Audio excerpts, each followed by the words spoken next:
오늘은 창세기 17장 9절에서 27절 말씀을 통해서 언약의 표징으로 할례를 주신 하나님이라고 하는 제목의 말씀으로 함께 은혜를 나누려고 합니다. 참 아브라함의 여정을 보면 이 17장까지 오기까지 많은 시간이 흘렀죠. 75세에 약속의 땅 가나안에 말씀을 쫓아 들어온 아브라함, 그리고 말씀을 따라왔으면 참 만사형통한 삶을 기대할 수도 있었을 텐데 그렇지 않았죠. 가나안 땅에 극심한 기근이 옴으로 인해서 아브라함은 하나님을 의지하고 신뢰하기보다는 하나님의 말씀을 붙잡고 왔던 그런 아브라함이 애굽으로 먹고 살 것이 없으니까 애굽으로 내려가죠.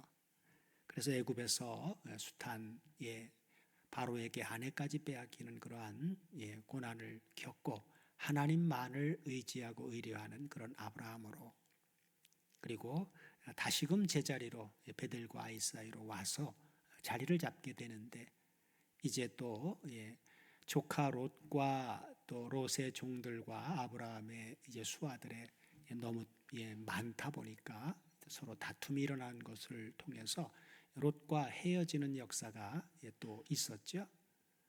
그리고 롯과 헤어진 후에 또 소돔 왕과 그리고 이제 엘람 왕 그돌라오멜이라고 하는 왕과 대치되는 상황 속에서 전쟁이 일어나는 그런 상황에 아브라함은 안전했지만 조카 롯이 포로로 잡혀간 사건, 아브라함이 이제 구출해 오는 사건, 그리고 그 가운데 멜기세덱과 또 소돔 왕과의 관계성에서의 아브라함, 그리고 이제 15장에서 하늘의 별 같은 후손을 주시겠다고 또 새롭게 언약을 또 더 구체적으로 구체화시켜 주셨고, 그런데 그러함에도 자손을 주시지 않은 결과 기다리고 기다리다 못해 결국 또 인간적인 방법을 통해서 여종 애굽에서 데리고 온 여종 하갈을 통해서 이스마엘을 낳는 사건.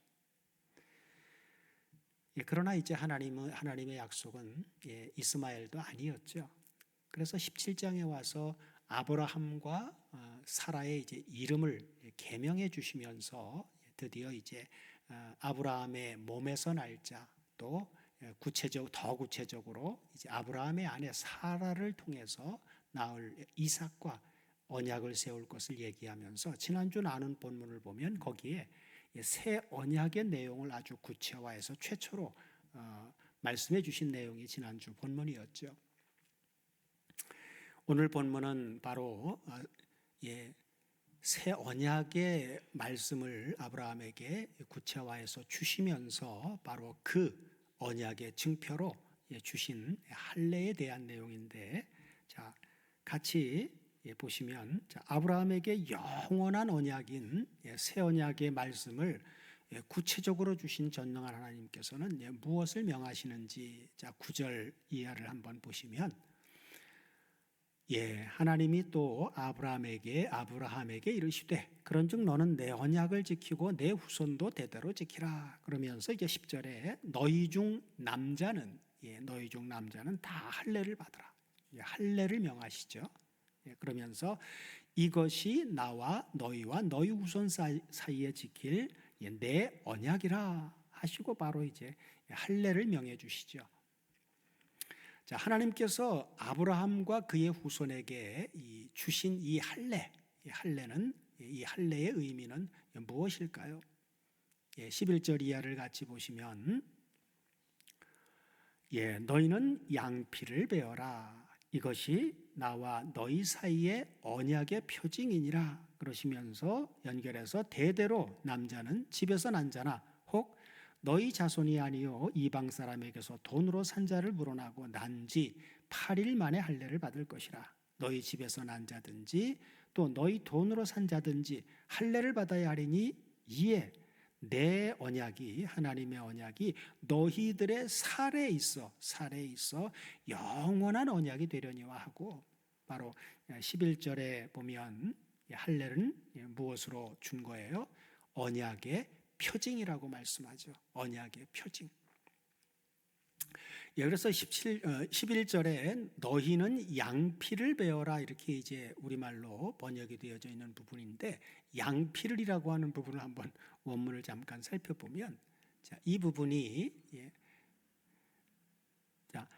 베사르 오를라트켐인데, 베사르 오를라트켐, 이걸 원문대로 번역하면 우리말로 양피하면 좀 어색한데, 원래 원문대로 번역하면 너희의 이 오를라트켐이라고 하는 이 단어가 바로 포피라고 하는 의미입니다. 오를란데, 원형이 오를란데 포피라고 하는 의미예요. 그래서 너희의 포피의 살을 베어라. 너희의 포피의 살을 베어라. 이렇게 이제 이렇게 번역을 해야 정확합니다. 양피, 포피의 살. 그래서 이제 그것을 벤 그것을 가리켜서 바로 하나님과 이 포피의 살을 벤 이런 사람들과의 사이에서의 언약의 표징으로 준 것이죠. 그래서 표징이라고 하는 단어도 원문을 잠깐 보면 이 히브리어로 표징이라고 하는 단어가 원형이 오트라고 하는 단어예요. 오트라고 하는 단어인데, 이 오트라고 하는 이 단어는 어떤 의미냐면 표 또는 증거라고 하는 의미입니다. 그래서 바로 언약의 표징이다 그렇게 얘기를 이제 했는데, 바로 이 오트는 언약을 보증하는 표, 증거로 주신 것입니다. 어디에다가요? 몸에다가. 그렇죠? 몸에다가 증거로 준 거예요. 그래서 노아의 때 주신 이 무지개도 바로 오트인데, 그것도 하나의 표, 증거인데, 노아의 때 주신 무지개는 하나님께서 바로 자신과 육체를 가진 모든 생물 사이에 세운 영원한 언약을 기억하게 하는 표 또는 증거로 주신 것이고, 아브라함 때 주신 이 할례는 하나님께 속한 백성들과 또 그렇지 않은 이방 민족들을 구별하는 표 또는 증거로 주신 것입니다. 자, 그래서 만일 할례를 행하지 않으면 하나님께서는 어떻게 된다고 말씀하시는지, 자, 본문 14절을 같이 보시면, 자, 할례를 받지 아니한 남자 곧 그 양피를 베지 아니한 자는 백성 중에서 끊어지리니, 그러면서 그가 내 언약을 배반하였음이니라 그래요. 자, 이 말씀에서 우리가 유념해야 될 점은 바로 하나님과의 관계가 끊어지게 되어지는 이 원인의 핵심이 할례를 받지 않았기 때문이 아니라, 중요한 것은 언약을 배반했기 때문이라는 것입니다. 중요한 건 언약이죠. 자, 그래서 그러므로 이 언약을 잊지 않게 하시려고 바로 할례를 행하게 해서 바로 언약의 표, 증거를 어디에다가 주신 거예요? 몸에다가. 그렇죠? 몸에다가 주셨던 것입니다. 그런데 유대인들은 하나님과의 언약, 중요한 언약인 이 메시아 언약, 메시아가 와서 하나님과 우리 사이를 영원한 첫사람 아담의 범죄로 인해서 끊어졌던 하나님과 우리의 사이가 영원히 회복되어지는 그러한 바로 메시아 언약은 망각한 채 마치 할례가 구원을 주는 것처럼 할례만을 붙잡고 있었던 것이죠. 이는 음행으로 파혼당한 여자가 결혼할 때 받은 결혼 반지를 붙잡고 있는 것과 같은 것입니다. 자, 그렇다면 언약의 표를 포피해 주신 하나님의 의도하심은 무엇이겠습니까? 하나님의 의도하심은 바로 방금 보았던 바로 14절에 자, 끊어지리니 곧 하나님의 언약의 백성에서 제외가 된다는 말씀에 나타나는데, 성을 통해 혼잡게 되었던 노아의 때 노아처럼 성별됨을 유지케 하시려는 하나님의 의도하심으로 보입니다. 그래서 말라기 2장 15절을 다 같이 보시면, 자, 말라기서에서도 바로 이제 이런 말씀이 있는데, 자, 다 같이 한번 보시겠습니다. 여호와는 영이 유여하실지라도 오직 하나를 짓지 아니하셨느냐? 어찌하여 하나만 지으셨느냐? 이는 경건한 자손을 얻고자 함이라. 그러죠.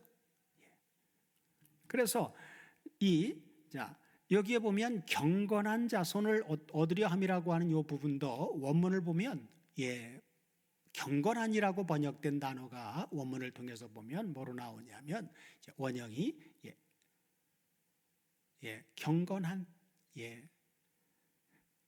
경건한 자손 할 때 경건한이 바로 원문을 보면 엘로힘으로 나옵니다. 엘로힘은 하나님이죠. 그래서 하나님을 경건한으로 이제 번역을 했는데, 하나님의 자손, 하나님의 씨를 얻고자라고 번역된 이 단어는 원형이 바카슈인데, 바카슈의 피엘 능동 분사를 써서 이 바카슈는 찾아내다 그런 의미입니다. 찾아내다. 그래서 바로 여호와는 영이 유여하실지라도 오직 하나를 지으셨는데 왜 그러셨느냐? 바로 하나님의 씨를 계속해서 찾고자 하심이니라, 이렇게 번역해 줘야 돼요. 하나님의 자손을 계속해서 찾기 위해서.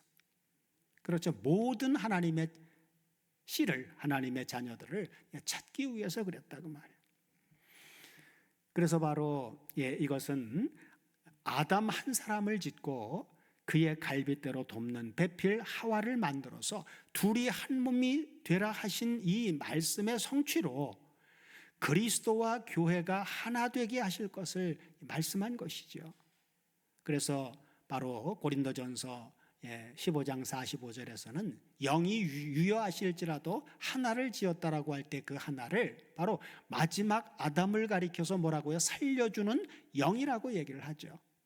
그래서 바로 이 살려주는 영인 하나, 이분이 십자가에 죽고 부활해서 살려주는 영으로 하나님이 이분을 하나를 지은 결과, 고린도전서 6장 17절에서 보면은 주와 살려주는 영이신 주와 합한 자는 한 영의 존재니라, 이런 말씀이 성취되어져서 바로 주님과 연합된 하나님의 자녀들이 계속해서 찾아지는 역사가 현실화되어지는 것이죠.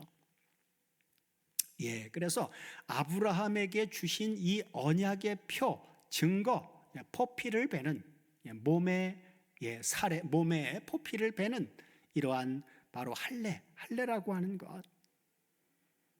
그것이 이제 창세기 아브라함 때는 그냥 표피를 베는 그러한 포피를 베는 그런 것으로다가 시작을 했지만, 아브라함에게 주셨던 이 할례가 모세를 통해서 출애굽이 현실화되어졌을 때 출애굽한 세대들에게는 이것이 어떻게 진전이 되는지, 신명기 10장 16절을 다 같이 보시겠습니다.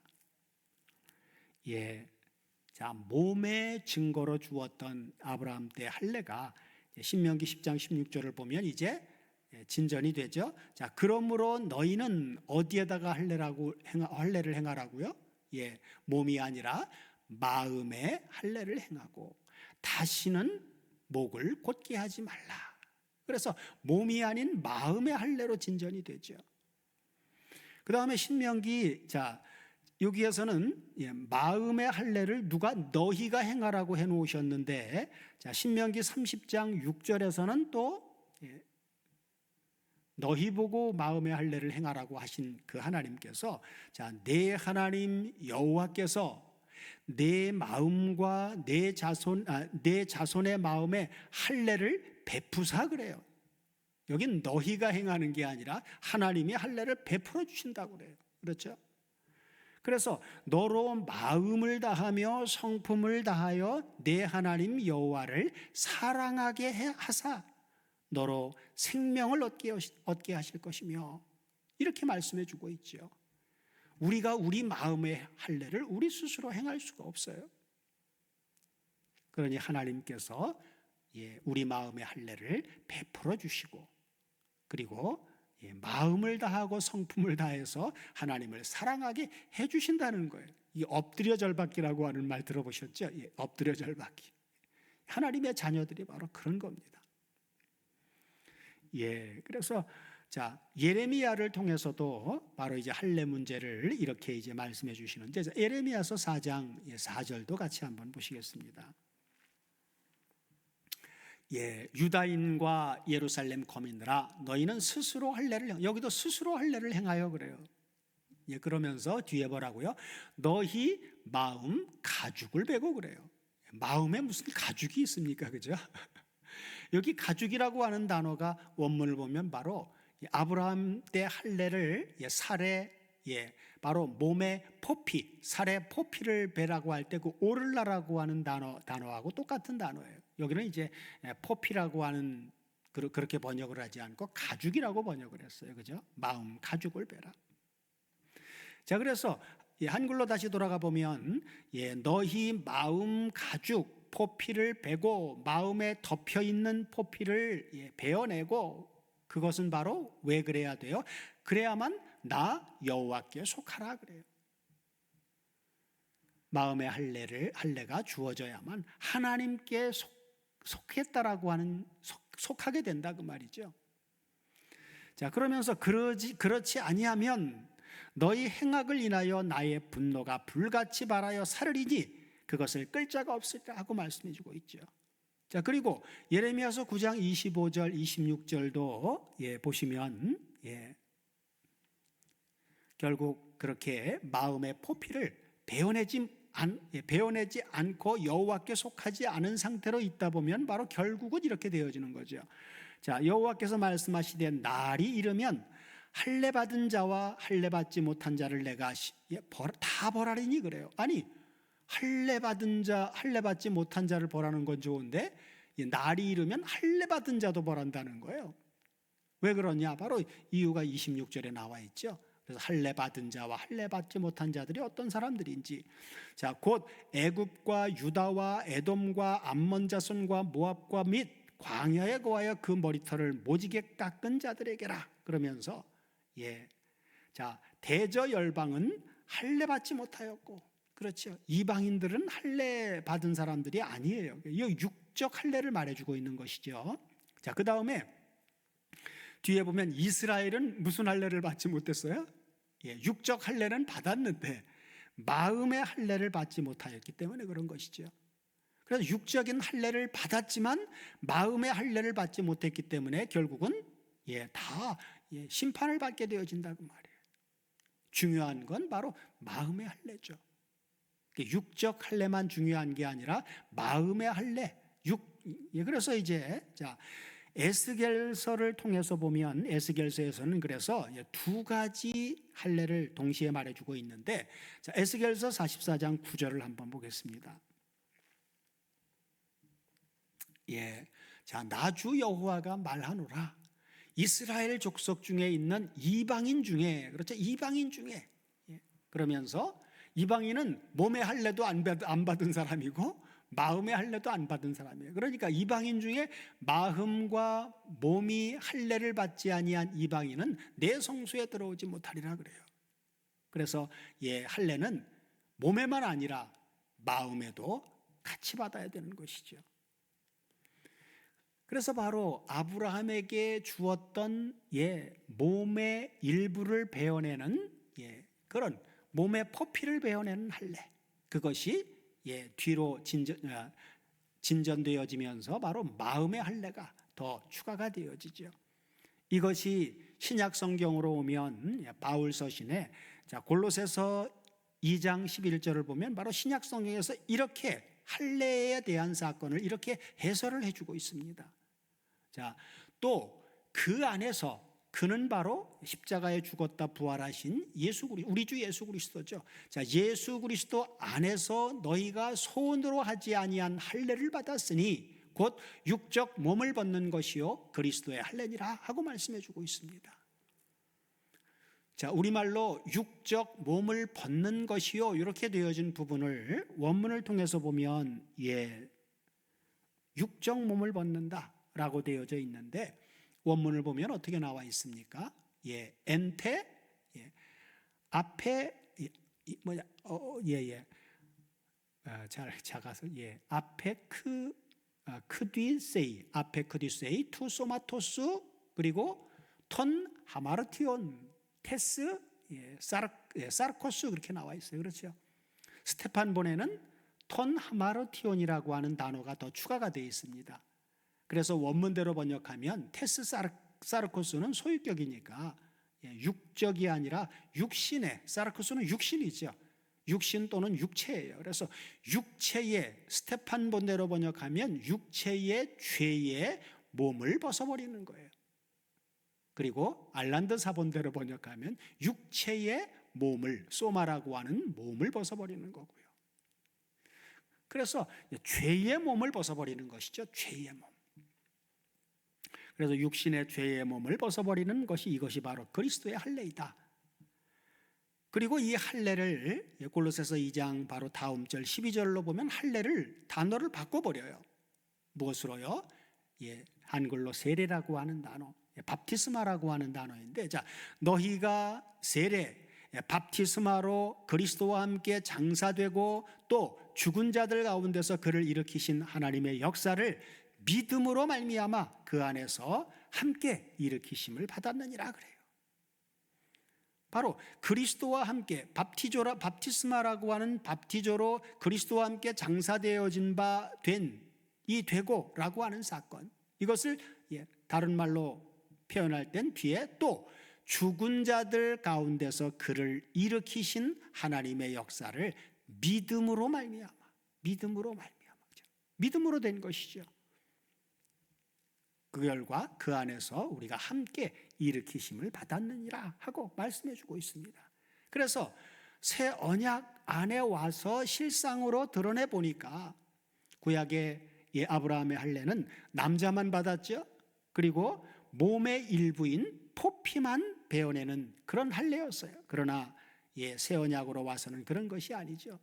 남자만도 아니고 몸의 일부인 포피만 베어내는 것도 아닌 남녀노소 모두가 바로 육신의 죄의 몸을 벗는 그리스도의 할례를 받은 자들이라고 말씀해 주고 있습니다. 또한 육신의 죄의 몸을 벗는 그리스도의 할례를 밥티스마, 세례로 말씀해서 그리스도와 함께 죽고 그리스도와 함께 살아난 바로 십자가 사건으로 말씀해 주고 있습니다. 이를 사도 바울은 갈라디아서 5장 24절을 보면 이렇게 말씀해 주고 있습니다. 그리스도 예수의 사람들은 육체와 함께 그 정과 욕심을 십자가에 못 박았느니라 그래요. 육체와 함께 그 정과 욕심을, 이 부분도 원문대로 직역을 하면 그 육체를 그리고 그 정욕들과 그 욕심들을 바로 함께 십자가에 못 박아버렸느니라, 이렇게 말씀해 주고 있습니다. 이 사건을 사도 바울은 자기 자신에게 어떻게 적용하고 있습니까? 자, 갈라디아서 2장 20절을 보면 바울은 바로 자기에게 적용된 사건으로 이렇게 말씀해 주고 있죠. 자, 내가 그리스도와 함께 십자가에 못 박혔나니 그런즉 이제는 내가 산 것이 아니요 오직 내 안에 누가요? 그리스도께서 사신 것이다 그래요. 십자가에 육체와 함께 그 정과 욕심을 십자가에 못 박기 이전에는 바울 안에 누가 살았습니까? 바로 그리스도가 아닌 죄와 사망의 존재인 사탄이 자리 잡고 있었죠. 그러나 그리스도와 함께 십자가에 못 박힌 함께 죽고 살아나는 사건을 통해서 이제는 바울 안에 그리스도께서 사는 놀라운 역사로 바뀌어져 버렸죠. 이것이 바로 그리스도의 할례입니다. 그래서 이렇게 되어진 이제 바울은 뒤에 보면 이제 내가 육체 가운데 사는 것은, 그럼 여기서 말하는 육체는 어떤 육체냐 그 말이에요. 그렇죠? 그래서 십자가에 못 박힌 육체는 어떤 육체였어요? 육체의 죄의 몸, 그렇죠? 죄의 육체였고, 이제 그 육체는 십자가에 못 박아버리고 이제 바울이 사는 육체는 바로 말씀이 육신화되어져서 오신 바로 주님의 육체 가운데 사는 것은 그렇게 적용이 되어지는 것이죠. 성전된 주님의 부활체 안에, 부활의 육체 안에 사는 것은 나를 사랑하사 나를 위하여 자기 몸을 버리신 하나님의 아들을 믿는 믿음 안에서 사는 것이라, 이렇게 이제 적용을 하고 있습니다. 이것은 바울의 사건만이 아니라 바울처럼 복음을, 구원의 복음, 진리의 말씀인 구원의 복음을 우리가 듣고 믿을 때 바울에게 일어났던 이 사건은 바로 다른 사람이 아닌 나의 사건이 되어지는 것이죠.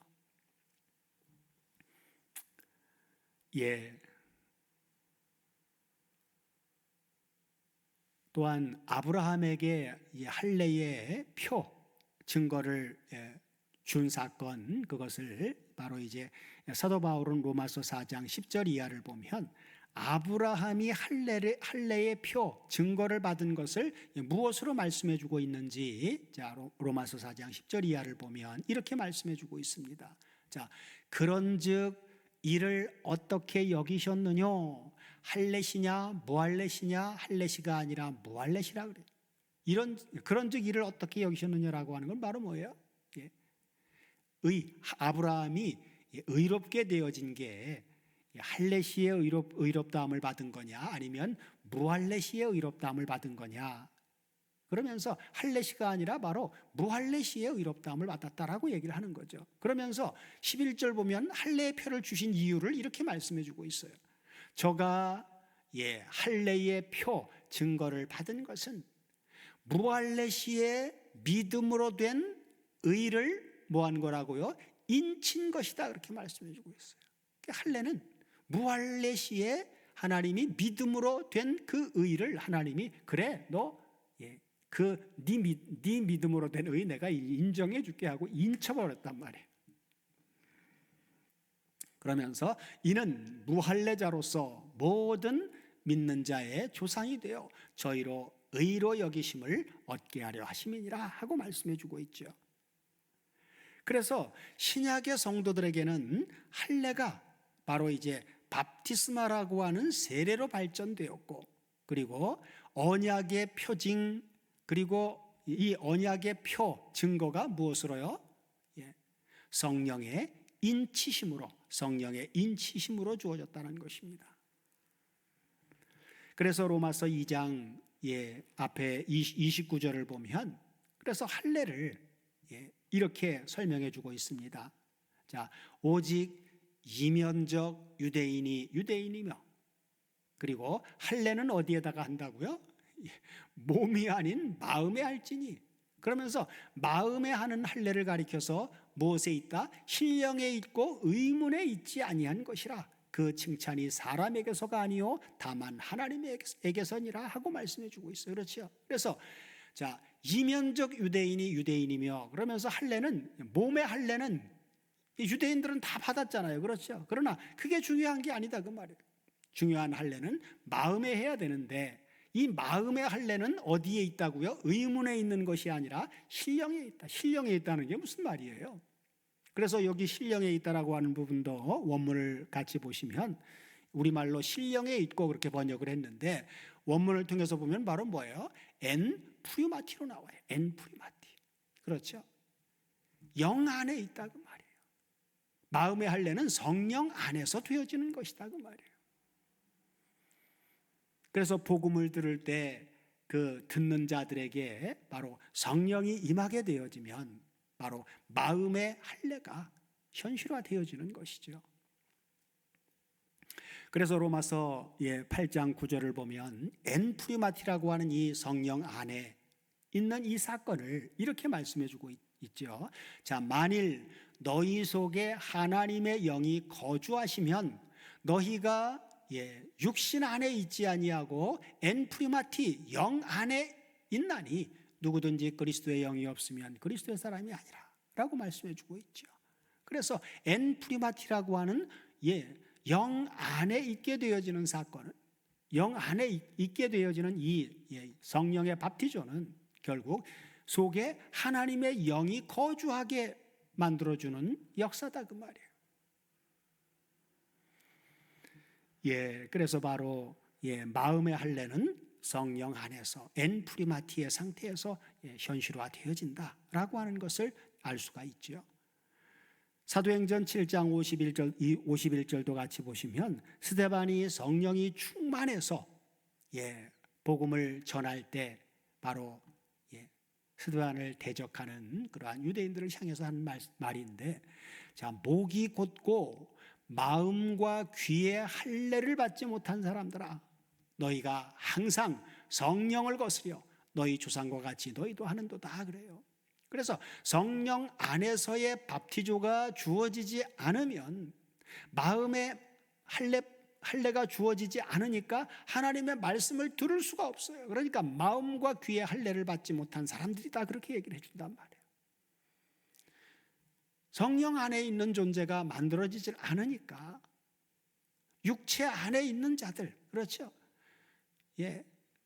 육체의 죄의 몸 안에 있는 사람들은 마음과 귀의 할례를 받지 못했기 때문에 하나님의 말씀을 들어도 성령께서 성령 안에 있는 자들의 입술을 통해서 하나님의 말씀을 증거해도 항상 성령을 거스릴 수밖에 없는, 대적할 수밖에 없는 그런 결과로 나와진다 그 말입니다.